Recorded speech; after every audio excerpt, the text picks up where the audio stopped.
Sir Morning po, June? DJ Chatpat. Good Mag- morning po sa inyo. Magandang umaga po. Salamat po sa panahon. Sir June, ngayon nga po patuloy yung pagtaas ng presyo ng produktong petrolyo, gasolina at diesel po yan. Kamusta po ang epekto nito sa hanay po ng TNVS drivers?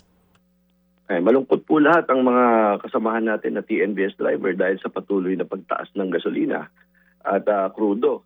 Dahil ito magre-resulta ng mas mababa pang kita at may uuwi nila sa kanilang mga pamilya. Kaya nakikiusap kami kung sino man ang dapat pakiusapan sa ating gobyerno na pabilisin at sana lahat ng mga drivers ng TNVS din ay makasali sa subsidiya. Yan po ang unang kahilingan sana namin at siyempre yung mga transport network companies kung saan bumabiyahe po ang ating mga TNVS na kasamahan. Oo. Sir June, hindi po ba kasama talaga ang TNVS drivers sa bibigyan ng subsidiya? Simula po nung tayo naging TNVS, driver, operator, tayo, wala po tayo natanggap kahit isa. Kaya ang alam ko po dyan ay 10% lamang, yung mga may CPC lang ang nabibigyan. Paano yung provisional authority? May mga bumabiyahe rin naman kami at nagsiservisyo rin kami sa mga kababayan natin. At yun nga, yung mga sa bagal ng proseso ng CPC, provisional authority lang ang meron kami. Kaya hindi po siya kasama sa subsidiya.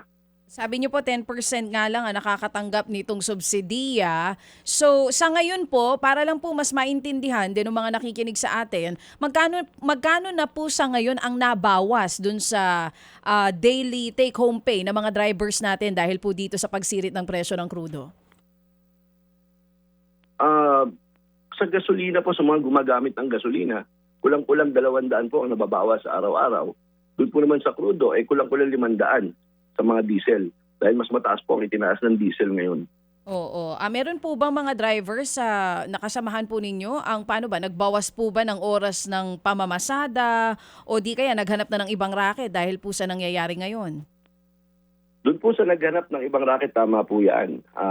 Yung iba po sinoli na muna ang kanilang mga sasakyan sa mga operators nila at magtatrabaho muna sila ng arawan para hindi sila tamaan ng pagtaas ng gasolina. Yun naman pong mga iba namang may mga operator, kawawa rin po dahil ang dami na pong sinusurrender na sasakyan ngayon. Hinuhulugan pa naman ang kanilang mga sasakyan.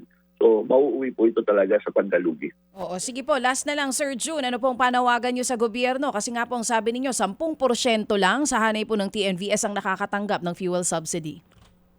Ito pong emergency fuel subsidy, emergency po yan. Kailangan po ng lahat yan. Sana po makasama ang lahat ng TNVS drivers na merong provisional authority at hindi lang may CPC. At sana po, isa pang kahilingan sa ating gobyerno na i-regulate po ang mga commissions ng Transport Network Company dahil may mga 10% lang na commission tama po yung commission na yun na kinukuha nila sa mga driver. Yung iba po, 25 to 30%.